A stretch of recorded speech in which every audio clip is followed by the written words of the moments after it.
Hey there, bird fans. Sam from the future here. Just wanted to let you know before the episode starts that throughout the entire episode, you'll hear my cat Pockets meowing. She is very cute. She is very loud. She is very squeaky. But you are smart. You are capable. You can get through it and listen to the episode because it is a banger. Anyway, let's get to it. Here's the thing. Birds are real. And it's mean to say that they're not.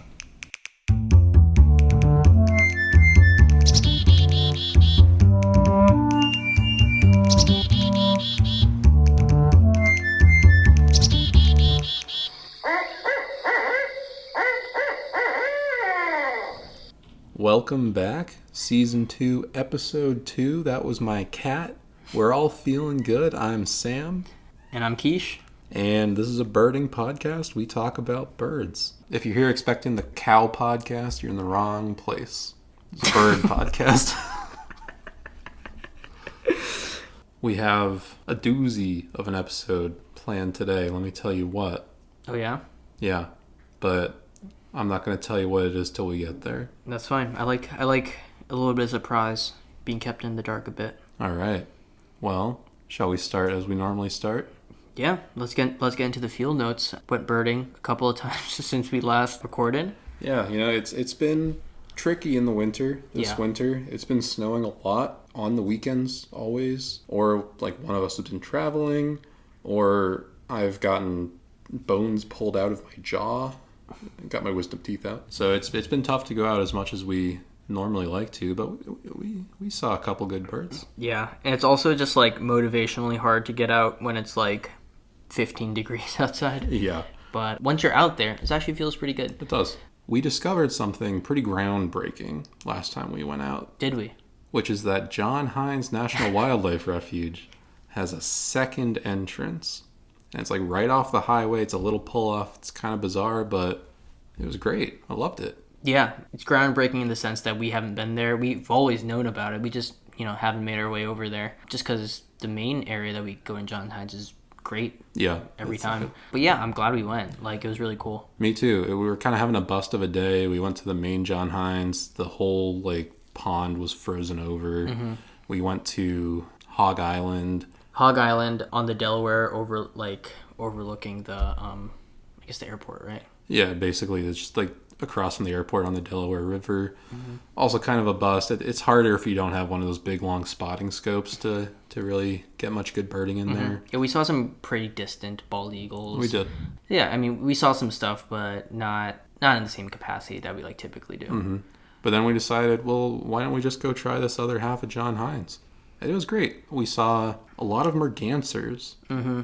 Common mergansers, hooded mergansers. I know, Keish, you've been looking for a hooded merg for a while. Yeah, hoodie mergs, as we like to call them. Really, really cool bird. Before birding, I'm sure I've passed a bunch of hooded mergansers and just not really thought about it, growing up in Massachusetts. But they're really cool. They look like your typical merganser in terms of shape. They have this really thin bill, but they have this pretty big hood, pretty big crest, and they're black and white. Yeah, it's cool. It's almost like they're putting a hoodie on and off because they can kind of puff their crest up and put it back down. Yes. It's really interesting. And I was honestly really stricken by the common mergansers, which are not ones that I've seen very often. They have coloring that's very similar to a mallard, pattern-wise, but there's something about the lines. They're really crisp. It's almost like they're wearing a nice suit. I don't know. Yeah, they're pretty streamlined that way. And yeah, they have the green head, typical of your, similar to the mallard, but their beaks are pretty red, I would say. Really pretty bright. Stark red, yeah. I really enjoyed seeing those. Mm-hmm. We didn't see any red-breasted mergansers there, but we have seen some red-breasted mergansers elsewhere. Yeah. They look pretty much just like a common merganser, but a little more disheveled, a little scruffier. A little stringier. Yeah. And we did actually see some good songbirds, which, is pretty tough in the winter. But we managed to see some black-capped and or Carolina chickadees. Yeah, so hard to tell them apart. Really hard to tell them apart. They look pretty much the same. Could have been a mix of both. I mean, they're both in the area. Mm-hmm. Saw some tufted titmice. We did. Yeah, those were fun. That was cool. Early in the morning, one morning at John Hines. Kind of the first bird we saw. Yeah. Those guys always kind of look like they have, angry eyebrows going. They always look mad, but in a very endearing way. And they're always in those those trees with those little berries. Again, going back to last episode, we should know more about trees and what trees fruit and what probably would help out in our birding. But yeah, speaking of trees, we were out in that back end of John Hines, and we just started smelling this really good smelling chocolate smell, baker's chocolate smell. I know. It was we were by a chocolate factory or something. Yeah, we pulled up our phones just to make sure we weren't somehow next to a bakery or something. But no, we were just a highway, nothing close to us. So I googled it, and apparently ponderosa pine, which is native to Pennsylvania, can smell semi-sweet chocolate. Don't know if it was ponderosa pine. Again, we should we can learn about that. But let us know if you've ever just been in the woods and started smelling some chocolate. It could have been the ponderosa pine. Yeah, maybe, or I don't know, maybe someone was secretly boiling chocolate in a giant pot, just right out of our view. Hard to say. We should go back and see if it smells like chocolate again. We should. If there's any birders in the area who listen to this, I'm sure you know what that smell is. I'm sure you've been there before. Please let us know. Yeah. Well, I think that brings us into our hoot topic for the day. We have a question from Iris. You may remember Iris from previous hoot topics. She is great at giving us interesting questions to answer. Wonderful. Podcast is only still happening because of Iris. Pretty much. So yeah, her question was, is there a consensus amongst birders or ornithologists that all species of birds have been discovered / seen already? Or are there mystery birds that we just haven't unlocked yet? I have to imagine the answer is there's got to be some mystery birds around, right? Yeah, I mean, I have to agree. I don't think we, as in me and you, or any North American birder is going to go out and find a new species of bird. Maybe a new crossbreed or something. But I think everyone's on eBird, everyone's, I think things are so well documented at this point, especially in North America, that I feel like we're pretty hard pressed, especially in the US, maybe at least. Yeah, I think probably your best bet for finding new species is to go to kind of those isolated islands where there's not a lot of people, there's not a lot of interaction, there's not a lot of big mammals there, and birds really thrive in those places. And if they haven't really been too well explored by humans, then it very well could be a lot of birds that we don't know about there. Yeah. I actually found an article from Audubon, or that was posted by Jason Gregg on Audubon. And it references a study published in Science that researchers found 10 new birds, 5 new species, and 5 new subspecies on the islands of Taliabu, Pelang, and Tojan off the coast of Sulawesi, which is in the Indonesian archipelago. So you said, nice. A lot of small islands that I'm sure the local people living there, if there are local people living there, they've obviously seen them and are familiar with them, but a lot of these species probably haven't been formally documented. Right. So some of these new species were the Taliabu grasshopper warbler, the Pelang fantail, the Taliabu leaf warbler, the Pelang leaf warbler, and the Taliabu mysomela. Wow. All right. Yeah, different leaf warblers on different islands. That honestly kind of reminds me of Darwin's finches, where there are all those different Galapagos islands and kind of the same species of finch, but different enough that they're actually classified as different species. Yeah, and I think just like you said, the islands, they're just good for speciation, just because they're geographically isolated from a lot of other places. And yeah, they found these 10 new species in a 6-week expedition in 2013. So I'm sure people are still out there formally identifying quote-unquote new birds. Yeah, I'm sure. If you could find a new bird, what kind of bird would you want to find? That's a good question. I feel like I would want to find a little hummingbird maybe. Ooh, yeah. Yeah. With a crazy bill. Crazy bill, crazy coloration. Yeah, I mean, I guess where we are, there's only a couple of common hummingbirds, the ruby-throated hummingbird. I don't know if we're in the range of Anna's hummingbird or not. I don't know if I've ever seen one, so maybe not. But seeing a new species of hummingbird up here would be pretty cool. Yeah, I mean, they've got the sword-billed hummingbird, they've got those curlews where their bills are kind of curving up or down.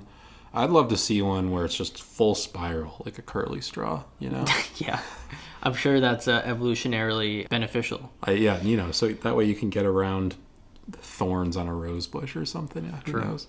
Yeah, what about you? What kind of bird would you like to discover? I mean, I would love to find like a flightless bird in North America just so we could have one. It's like a dodo replacement.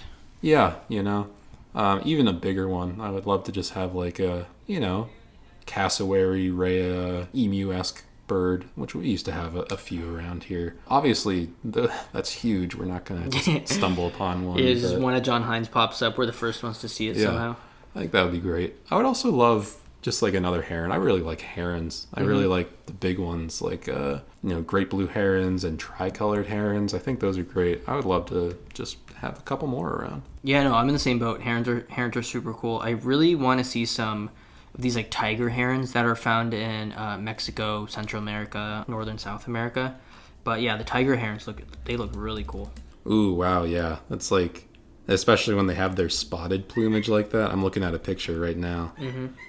That's very cool. Yeah, I mean, I know like birds are classified as extinct when they haven't been seen for a certain period of time. Mm-hmm. So I would love to not discover a bird, but like rediscover a bird that was thought to be extinct, Ooh, yeah. I would love to just like find a Carolina parakeet somewhere, you know what I mean? A passenger pigeon. Mm-hmm. That'd be super cool. That's a good idea. Are there any like recently thought to be extinct birds? I'm sure. I think every year there's probably ones added to the list. There are definitely birds that are being added to the like endangered list every year. Yeah. But yeah, I mean, I don't know. Wouldn't it be great to just look out your window? There's a dodo right there. Yeah, that'd be super sick. Get your camera out because you got to document it because no one's going to believe you. No one's ever taken a picture of a dodo. Yeah, so that's the only hoot topic question we have, but I think it was a great one. I think so too. And yeah, if you want to submit your own hoot topics in the future, you can email us at birdsarereal.pod@gmail.com or send us a DM on Instagram, birdsarerealpod. Yeah, and you might be listening to this and thinking, oh, well, they don't want me to send an email. We do. You listening right now. Mm-hmm. We want you to send an email. We want you to message us. We love hearing from you. You guys all come up with such great questions that we can't come up with ourselves. So please, you're a part of this podcast. Yeah, and like, since we asked so nicely just now, I'm sure we're going to get a ton of hoot topics. So if we don't get to yours right away, we might reply to you and, let you know that we'll get to it eventually. But please submit your own questions. We love to read them. So obviously season 1 of this podcast was immensely successful, right? People were listening from all around the world.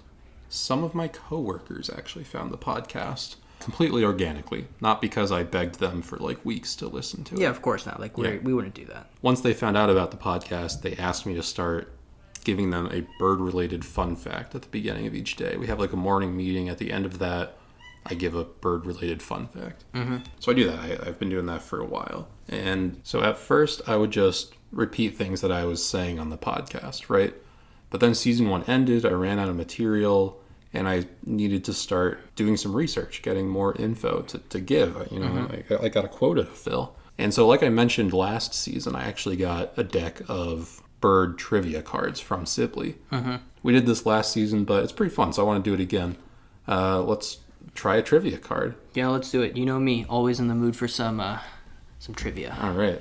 So each card has 2 questions on it. There's a harder question and there's an easier question. I'm going to start with the easier one. Sounds good. It's multiple choice. Mm-hmm. So I'll read all the choices to you. Which woodpeckers are named for their habit of drilling orderly rows of wells into the bark of trees to extract the sap? Is it A, bark strippers, B, sap drinkers, C, sap suckers, or D, well delvers? I'm going to go with the sap suckers. No, it's actually bark strippers. You're really close, though. I don't believe you. No, it is sap suckers. Yeah. It is sap suckers. We've seen a few. We did. Yep, when we were at Bombay Hook. We saw one at FDR Park, too, a yellow-bellied sapsucker. Oh, I think that's true. Yeah. Yep. Very subtle yellow, but it's there. Mm-hmm. Okay, well, that's a pretty easy one. So let's try the harder question, right? Sure. This is true or false this time. 50-50 chance. Can't be that hard. That's true. But true or false?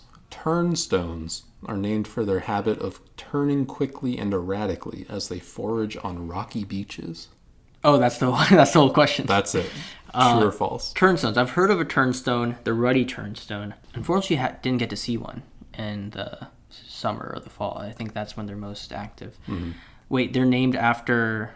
Their habit of turning quickly and erratically as they forage on rocky beaches. Sounds reasonable, but it sounds too reasonable. You know, as if someo's trying to get you to say true. Exactly. Oh.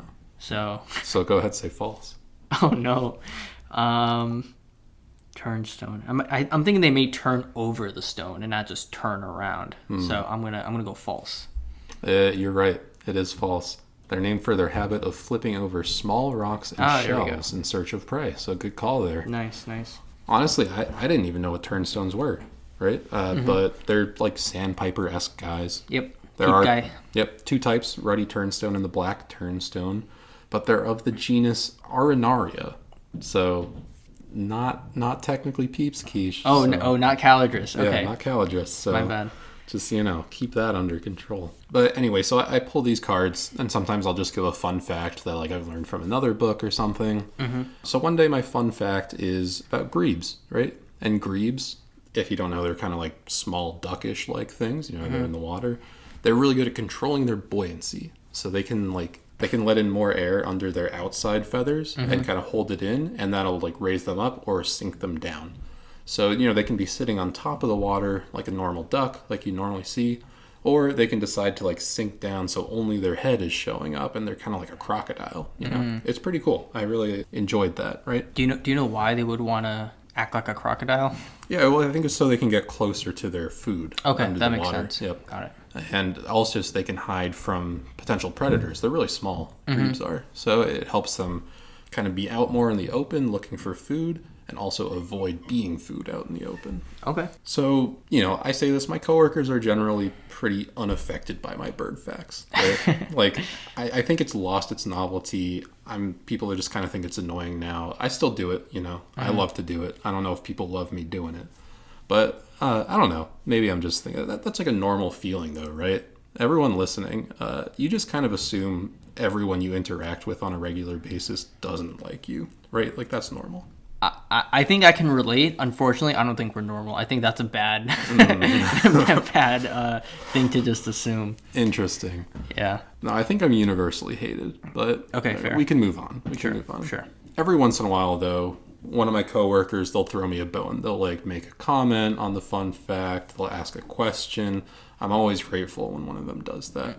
So I give my grebe buoyancy fun fact. Yeah, I mean, and they're probably just feigning interest, right? They're not actually genuinely interested. No one's they just ever want to yeah, but it's better than nothing. They're so nice. My coworkers are very nice. They're very kind to me that they let me do this all the time. But so I give my fun fact, and my boss, Maddie, who did give me permission to say her name, it's not doxing here, right? Sure. Then told me a fun fact, which I was very excited to learn, which is that when people were trying to invent the original submarines, they were basing a lot of their designs on grebes and how they're able to kind of sink up and down, control their buoyancy like that. And I think that's pretty cool, Yeah.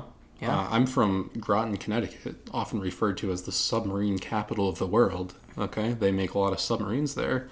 Without grebes, Groton wouldn't exist. So shout out grebes. Really interesting to think about.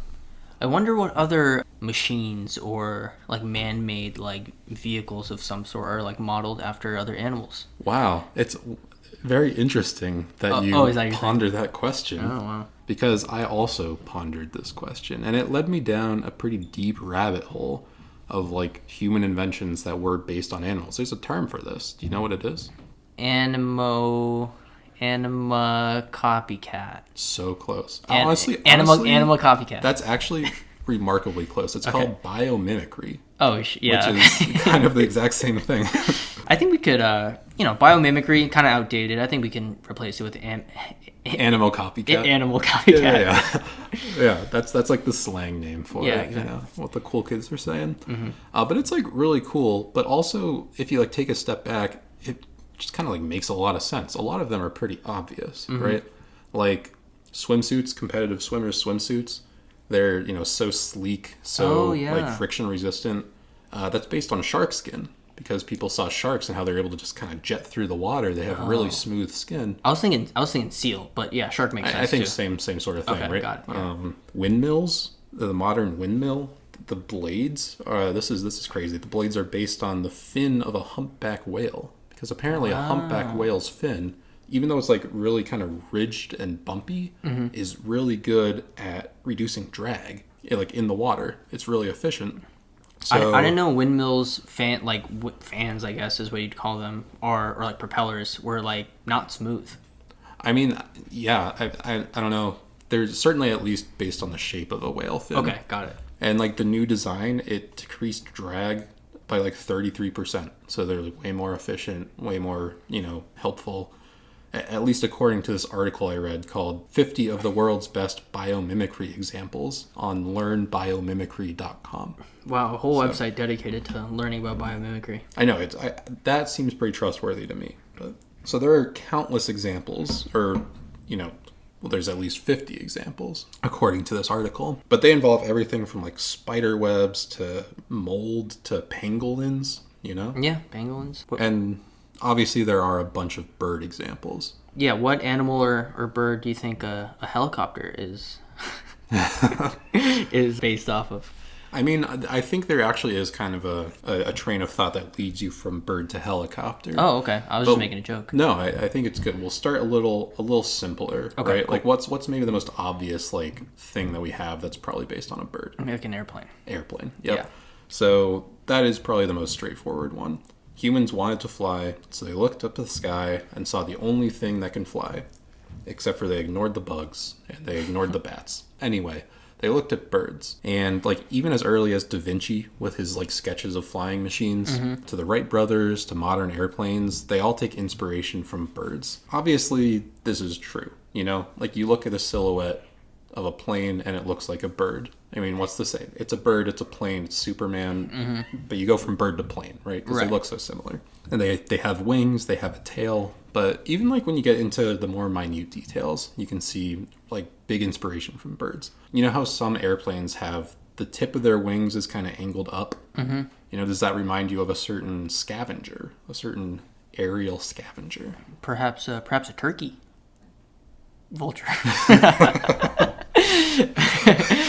Wait, yeah. A turkey, vulture. Yep, there you go. Yeah. Yeah, vultures, maybe the best soarers out there in terms of just how long they can go without flapping their wings. And, planes can't flap their wings. I think the original Da Vinci sketches had them flapping their wings, but planes don't flap their wings. They just kind of soar. Right. So it makes sense that they would copy the shape of a vulture's wing. It's really good for kind of staying aloft and controlling your soar. And then if you want to get into more specifics, those B-2 stealth bombers, those ones? Yeah. Those are based off the shape of a peregrine falcon when it's diving, which is I can totally the fastest animal ever. Yeah. And that's why those stealth bombers just look like flying triangles, because that's essentially what a peregrine falcon is, right? It helps them go real fast, and it also helps them do so quietly. That's why they're stealth bombers. They're really hard to detect because they go really fast and they're really quiet. I mean, the peregrine falcon obviously goes up to 200 miles per hour in dive bomb speed, so it might not need to be quiet. But do you know if they are quiet? They are, yeah. They are quiet. Because a peregrine falcon kind of has to lock on from really far away, right? So they don't want to startle their prey before they get there. So that shape kind of helps them cut through the air, but also not make a lot of noise. Cool. And keeping things quiet is a pretty common goal of biomimicry. Bullet trains? For those who don't know, bullet trains are the trains that go really fast, 175, 200 miles per hour, something like that. Famously in Japan. Yeah, America's not advanced enough to have a high-speed rail yet. No. The SEPTA sometimes goes 25 miles an hour. Yeah, exactly. Yeah, if you see it down into the tunnel, it might take a couple minutes for it to get to you. Yeah, super fast. Yeah, real fast. So, these bullet trains, though, are very fast. So, when they're first invented, they kept running into this problem where when they would exit a tunnel, there's a big change in pressure, right? So the air kind of builds up, and once the front of the train got through the opening, there would be a sonic boom. Really loud in residential areas, super loud. So they have this problem. How do you make something quiet when it's moving from one area to another with completely different pressure levels? Do you have any thoughts?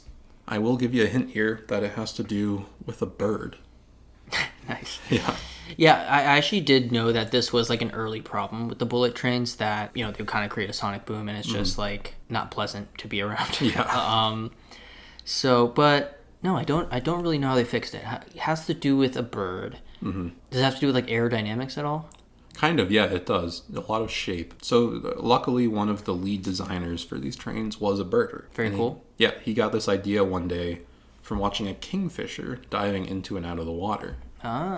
Which sort of similarly to tunnels, there's a huge change in pressure from air to water. Sure. If you haven't seen a kingfisher out in the wild before, they just kind of shoot right into the water. It's kind of like a torpedo. They go really fast. And they have to do this quietly, lest they scare the fish, you know? Although, like, side note here, all the research I did, they kept saying, like, kingfishers are so quiet, they're so stealthy.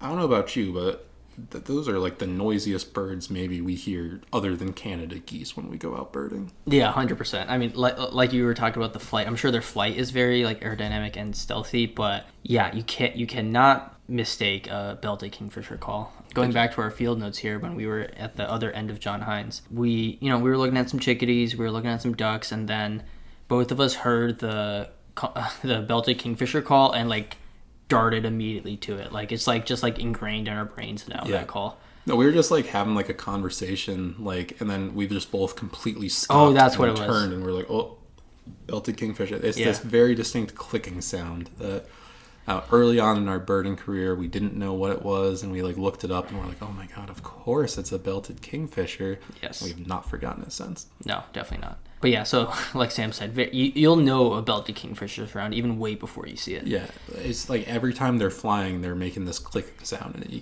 you get the Doppler effect, which is pretty cool, you know, because it's flying towards you and then it like, you know, flying away. But yeah, apparently people think they're quiet, you know. Maybe their clicks are at the wrong frequency for like fish to hear them or something. Maybe, yeah. But their flight is very quiet and their entrance into the water is very quiet, and that's what these train designers were interested in. Wait, so are there like belted kingfishers in Japan then? I think there are a different type of kingfisher. Okay, that's true. Different types of kingfishers. Because I know there's the common kingfisher in like Europe, which also... common kingfishers are also seen in Japan. Okay, also seen in Japan. Yep. Got it. During certain times of the year. And so... yeah, like shape, size-wise, very similar to the belted kingfisher that we see here, just not quite with as impressive of a crest. Mm-hmm. They have a pretty cool... the common kingfisher, though, just very, like, complementary color scheme, I feel like the sea blue and the orange. Yeah, it's really nice. I really like it. Almost like Supersonics colors or, like, Knicks colors, depending on if you see it as green or blue. Whose colors? Never mind. Basketball teams. Oh, I thought you meant like a person, dude. No. Like yes, kind of like the Nick. yeah, like the New York Knicks colors, exactly. Yeah. So this designer changed the front of the bullet train to kind of mimic the beak and the head of a kingfisher. So it's like pretty thin and long at the front, and then kind of slopes up. And it worked. It worked really well. They're way quieter now, and it also had the added bonus of being faster and more energy efficient. Okay, so yeah, were they just like flat snouts, I guess, at the beat before then? Definitely more flat. Yeah. More flat, yeah. More like what you'd see on a normal train here anyway. Because we don't really run into that problem. Our trains aren't going that fast. No, they are not. But there was also some other biomimicry things that went into this, where like some of the connections in the tunnels and the trains were modeled after owl wings, because owls, their wings are in such a way that they don't actually make a sound when they flap. That's how they're able to hunt at night. Yeah. So that also made the trains quieter. I didn't quite understand how, so I'm just glossing by it right now. Okay, sounds good. Yep. So, like, you know, biomimicry, it's not just vehicles that we see. You know, we talked about, like, swimsuits and stuff earlier. But people do use bird biology to solve all sorts of other problems. This is one of my favorite examples. We talked about this last episode, but here in Philly, we kind of have an unofficial slogan. It can be used sort of in a hello, goodbye, how are you, any sort of way, sort of like aloha, and it's go birds. True, very true. That's how I introduce, or that's how I start conversations most of the time. I know. You can walk up to anyone in the city to say, hey, go birds, and they'll go birds right back. I was walking down the street the day of the Super Bowl carrying a 40-pound bag of kitty litter, and this woman in a car saw me. I was wearing an Eagles shirt, And she like leaned out her window and was like, "Woo, go birds!" and was like pumping her fists. And so I was like, "Woo, go birds!" and I pumped my fist and I dropped the bag of kitty litter. But hopefully it didn't break. No, that's very strong bag. That's good. So I would like to think that part of that is due to Philadelphia being home to the best bird podcast in the game. Our word is being spread. But no, I mean, they're talking about the Philadelphia Eagles, Super Bowl champion Philadelphia Eagles, which is a football team. I know we have some international listeners, so American football, if you are unaware, it's a brutal sport. It's pretty brutal. Yeah. A lot of bonking into each other, smacking, tackling, diving on the ground. All sorts of things that can cause your brain to slam into the side of your skull, which that's what causes concussions. Mm-hmm. Very true. I would never get one. I've never gotten one. No, I mean, don't get me wrong. It's not the only sport that causes concussions, as like 60% of our college ultimate frisbee team can attest to. But in football, you're like encouraged and required to tackle. So it leaves players at more of a risk for concussions than pretty much any other sport. I'd say save for boxing, probably. Well, save for boxing where you're literally punching each other in the face. That's right. Yeah. So the NFL saw that concussions were a growing problem.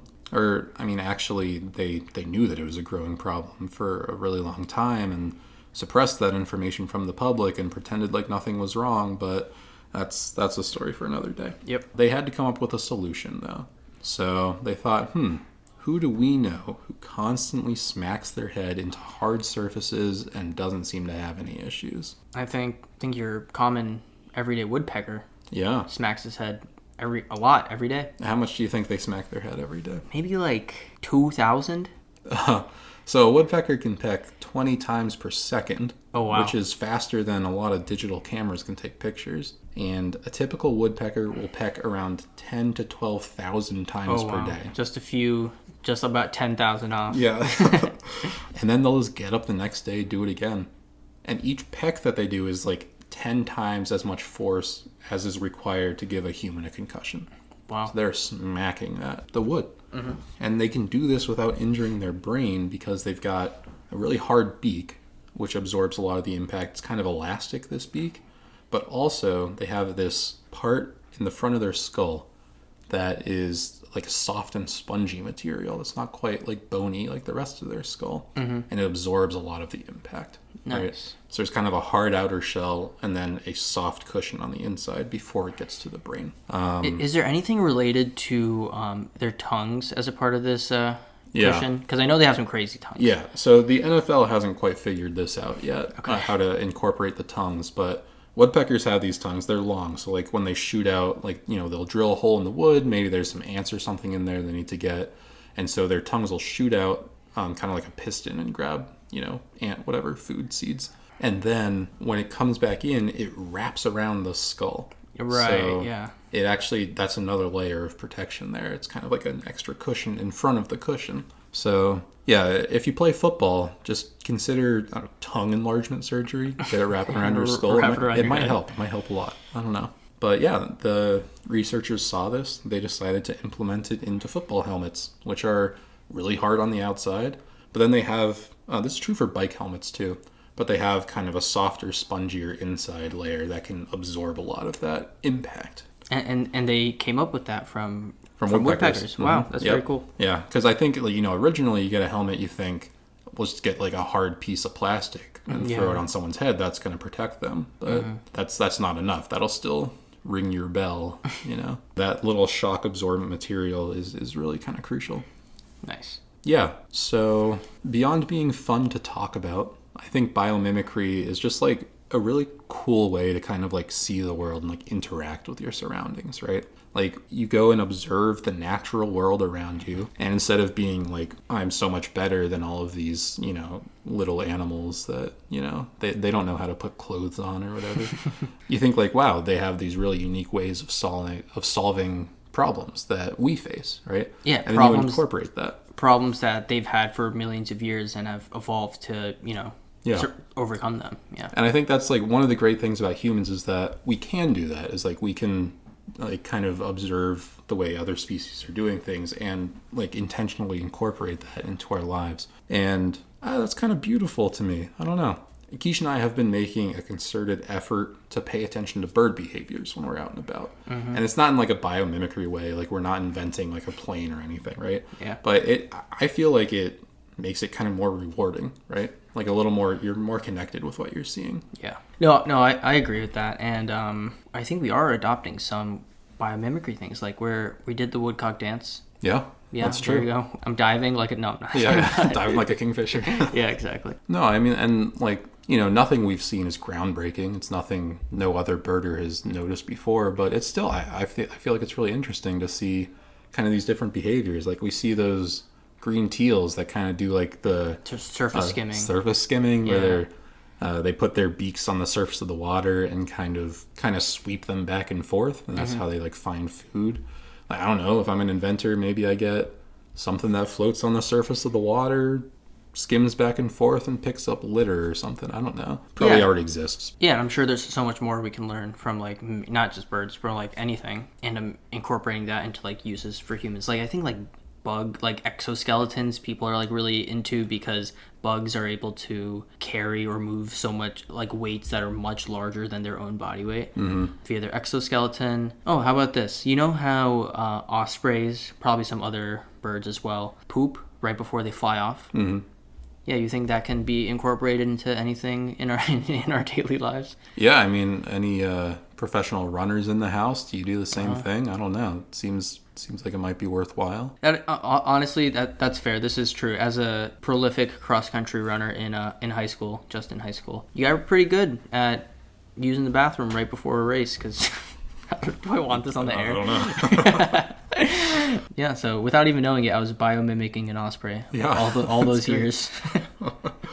There's all sorts of like interesting things that, I've just been noticing about birds. Like I've noticed some sparrows they take dust baths when it's hot. Yeah. I hadn't really noticed that about sparrows before. But good way, if you're, stranded somewhere and it's really hot, cover yourself in some dust, cover yourself in some mud. That's kind of biomimicry. Mm-hmm.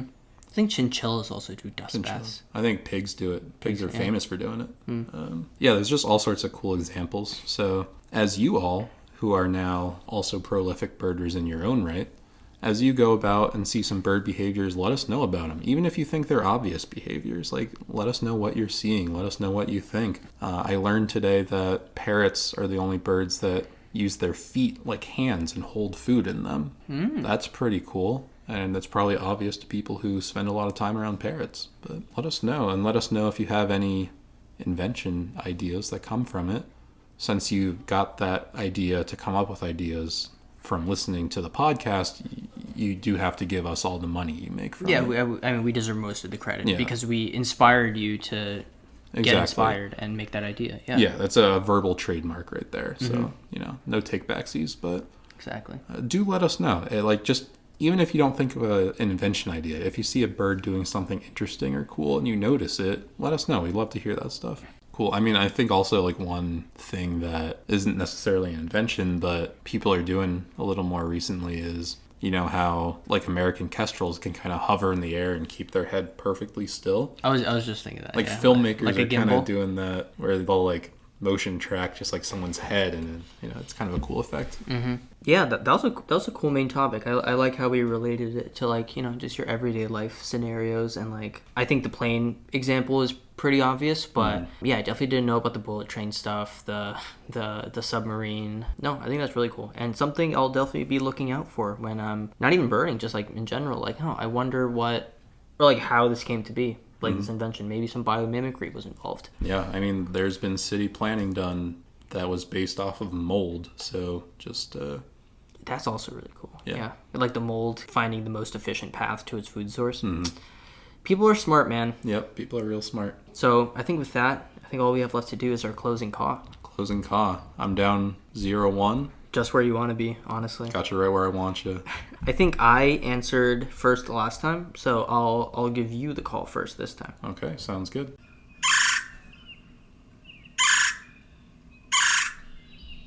Interesting. Well, I hope that my tongue is wrapped around my head properly. This is sounding like a woodpecker to me. Okay. I'm thinking, comment. I mean, boy, I think a lot of them sound pretty similar. I'm going to have to go with a red-bellied woodpecker. Nice. You got it. Yep. All right. Yep. Well, I got it because that was actually the call I picked out for you, too. Really? Yeah. So, I'll take the Well, dub. I guess it's good that you got it then. Hey, I'm shameless. I'll take it. I'll take the dub. No, you got that. You got that fair and square. Yeah. So, You knew we'll come up with something different for you here. Okay. Let's go ahead.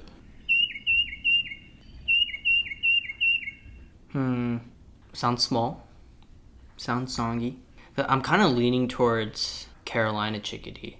This could be a very foolish answer because, of course, we all know that the black-capped chickadee has a very chickadee-dee-dee-dee call. Chickadee-dee-dee. This doesn't really sound like that. We also did that last season. But I don't know what the Carolina chickadee sounds like. And I have no reason to believe that this is it, but that's what's coming to mind. So I think I'm going to go with the Carolina chickadee. Carolina chickadee. Close in the sense that we talked about this bird very close to when we talked about the Carolina chickadee. This is the tufted titmouse. Tufted titmouse. Yeah, okay. I can see that one. Which we maybe did this one last season. I can't remember, but... At least it's been guessed. Yeah. I don't know if we did it last season. I don't know. But Peter, Peter, Peter. That's how you know this one. Peter, Peter, Peter. Peter, Peter, Peter. I'm trying to learn all the tricks for the I think backyard birds. that's kind of how you have to do it. I know chickadee-dee-dee. I know Peter, Peter. I know Oh Canada, Canada, Canada. For Trying to learn white-throated the rest. sparrow. Yep. Who cooks for you if we ever Cooks for hear you. a Bardell? A Bardell. Anyway, that does bring the score even. Ties it up. Ties it up 1-1. I feel a little more comfortable with that score, I honestly, know. so I'm not behind. I'm going to have to blow it next time. No, I think I'll blow it first so we can... Because, being behind, you have a better advantage. I know. So. You got to come back, huh? Yeah. All right. Well, hope you all enjoyed this episode. This is episode 2 of the new season. Yeah, we have a lot of good ideas in store for future episodes, so stay tuned. Like we said at the top of the episode, let us know via email or Instagram if you have any hoot topics, or just let us know about your bird adventures in general. Our email is birdsarereal.pod@gmail.com, and our Instagram is birdsarerealpod. Yep. Our personal Instagrams are at birdsarereal_Sam if you want to see some of my personal pictures. Personal still being bird related, but If you want to see some of my personal pictures. My Instagram is photos with Keshav. That's just photos with my first name on Instagram.